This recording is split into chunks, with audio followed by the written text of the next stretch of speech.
Magandang araw kaibigan! Tuloy po kayo sa Felicidad's Channel. Sa mga kwento ng buhay at pag-ibig na hinalukay sa natatagong baul ni Felicidad. Pero bago po tayo magpatuloy, huwag niyo pong kalilimutan na i-like ang video, i-subscribe ang channel, at i-click ang notification bell para lagi kayong updated sa mga parating pa na upload.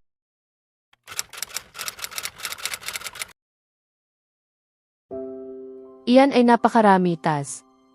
Baka masanay ang mga bata, sabi ni Odie habang umiiling at nakatingin sa mga laruan na binili ni Taz, 2 malalaking robot, 2 laruang helicopter na may remote control, at 2 baril-barilan. Magagalit si Nagardo. Ayaw din ni Snooki na binibilhan ng napakaraming laruan ang kambal. Nagkibit balikat si Taz. Minsan lang naman ito. Hindi kasi ako makapili ng isa lang, kaya naisip kong bilhin na lamang ang lahat ng nagustuhan ko. Para namang malalaro agad nila iyan. Pang malalaking bata na ang helicopter at baril-barilan.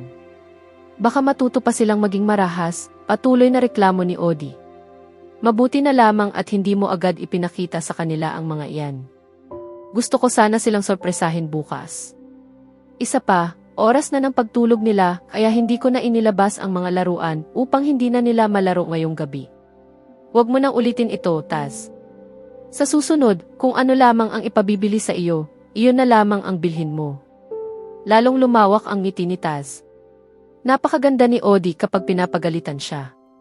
Nais sana niya itong yakapin, ngunit pinigilan niya ang sarili. Tulog na ba ang kambal?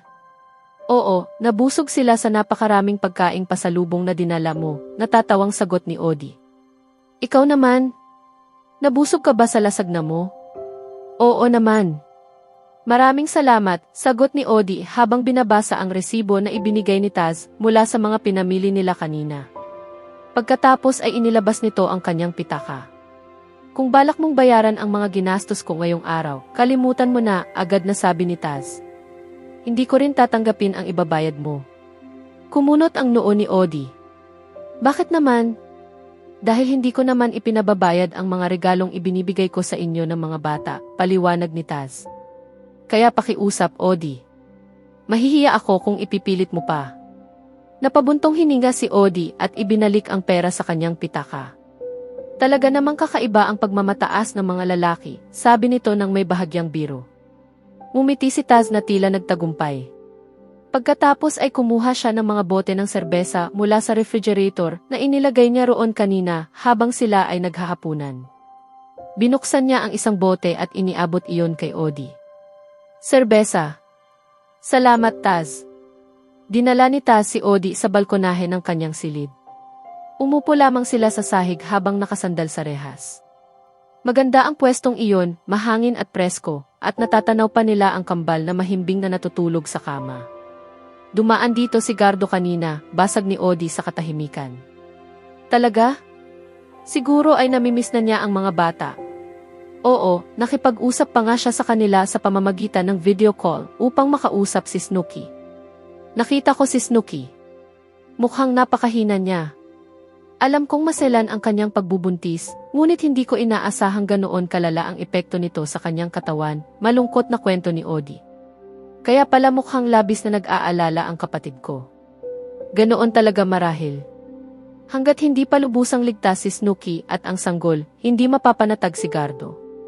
Ipagdasal na lamang natin sila. Yumakap si Odie sa kanyang mga tuhod at uminom ng kaunti sa serbesa bago muling nagsalita. 2 taon lamang nagkarelasyon sina Gardo at Snooki bago sila nagpasyang magpakasal. Pagkatapos ng kasal, agad silang biniyayaan ng kambal. Napakapalad ng kanilang pagsasama. Sa totoo lang, minsan ay naiinggit ako kay Gardo dahil tila napakaswerte niya sa buhay. Humigpit ang pagkakahawak ni Taz sa bote ng serbesa.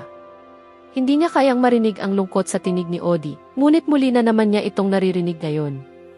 Minsan naiisip ko, patuloy ni Odie na may pilit na tawa, baka hinigop ni Gardo ang lahat ng swerte ko noong nasa sinapupunan pa kami ni Mommy. Ngunit walang sigla ang kanyang tawa. Marahil sasabihin ng iba na hindi ako marunong magpasalamat sa mga biyayang mayroon ako. Kung tutuusin, mapalad ako, may pamilya, may matagumpay na negosyo, at may komportableng pamumuhay. Akala ko noon ay malas lamang ako sa pag-ibig dahil agad akong iniwan ni Pluto. Ngunit alam mo ba kung ano ang napagtanto ko? Ano? Tanong ni Taz, sapagkat naramdaman niyang nais ni Odi na may magtanong. Maswerte pa rin ako, sagot ni Odi. Dahil kahit maaga siyang nawala, ipinadama niya sa akin kung paano magmahal at mahalin ng buong buo. May mga taong matagal nang nagsasama, ngunit hindi pa rin natututuhan kung paano magmahal ng tama. Kaya marahil, dapat na akong makontento na sa maikling panahong iyon ay natutuhan ko na ang lahat tungkol sa pag-ibig, mga alaala, mga karanasan at mga aral. Nabasag ang boses ni Odi. Marahil sapat na ang ibinigay sa akin ni Pluto upang tumagal habang buhay. Tahimik lamang na uminom si Taz upang pigilan ang sarili na sumagot.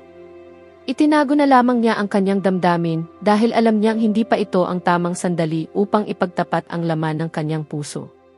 Mayroon pang taong maaaring magmahal sa iyo tulad ng pagmamahal ni Pluto. Nandito lamang ako. Nandito ako para sa iyo. Nais ko sanang pumunta sa malayo, patuloy ni Odi. Ngunit ngayon, kapag naiisip ko kung gaano pa rin ako kapalaran kahit nawala ang taong mahal ko, parang hindi ko na kayang maging makasarili. Biglang umayos ng upo si Taz at napalingon kay Odi. Nagulat siya nang makitang kalmado ito. Wala na ang ligalig na dati niyang nakikita sa mga mata nito tuwing binabanggit ang pag-alis. Ngayon, may buhay at pag-asa na siyang nakikita sa mga mata ni Odi. Habang kasama ko ang kambal nitong mga nakaraang araw, sabi ni Odi, napagtanto ko na hindi pa ito ang tamang panahon upang umalis ako. Binigyan nila ako ng dahilan upang muling maging masaya. Kaya nagpasya akong manatili muna rito upang makasama sila, hindi lamang ang mga bata, kundi pati ang aking kapatid, ang aking hipag, at ang aking mga kaibigan. Kailangan nila ako. Tumingala si Odi na tila pinipigilang pumatak ang mga luha. Pluto. Ayos lamang ba kung dito muna ako?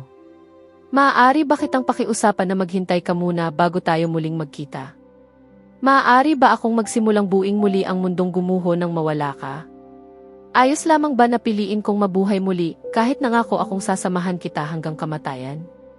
Tuluyan nang umiyak si Odi. Iniyuko niya ang mukha sa kanyang mga tuhod.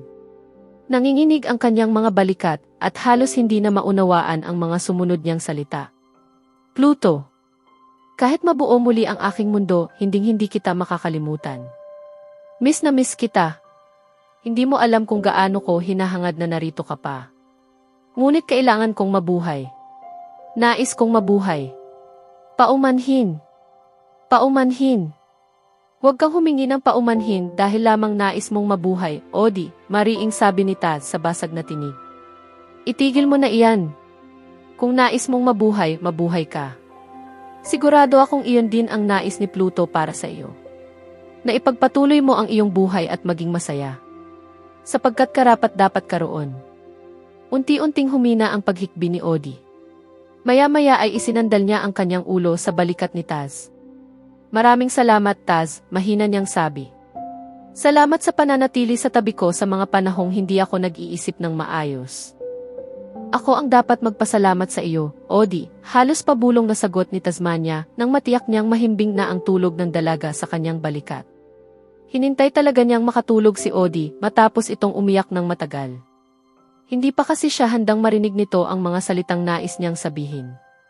Labis siyang nadadala ng damdamin sa sandaling iyon at ayaw niyang malaman ng babaeng mahal niya na umiiyak siya ngayon, hindi dahil sa lungkot, kundi sa labis na tuwa dahil pinili nitong mabuhay. Salamat dahil pinili mong mabuhay. Salamat dahil hindi ko na kailangang mangamba na baka mawala ka sa akin dahil sa mga padalos-dalos mong iniisip. Basag ang boses niya habang ipinagpapatuloy ang mga salita.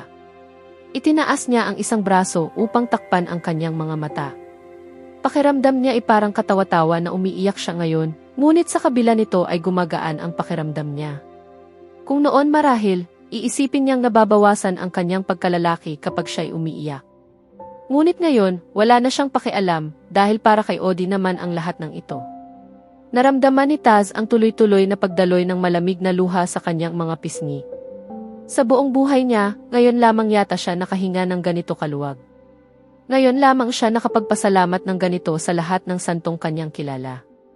Ngayon lamang siya naging ganito kaemosyonal at kasaya dahil lamang sa naging pasya ng ibang tao. Salamat dahil ipinakita mo sa akin na mayroon pa palang tunay na pag-ibig sa mundong ito. Salamat dahil tinuruan mo akong maging mas mabuting tao. Salamat dahil muli mong ipinadama sa akin kung ano ang pakiramdam ng magkaroon ng pamilya. Salamat dahil muling nabuhay sa akin ang pagnanais na maging asawa maging ama. At magkaroon ng isang buong pamilya.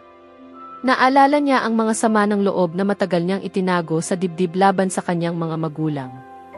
Ngunit sa sandaling iyon, tila naglaho ang lahat ng iyon.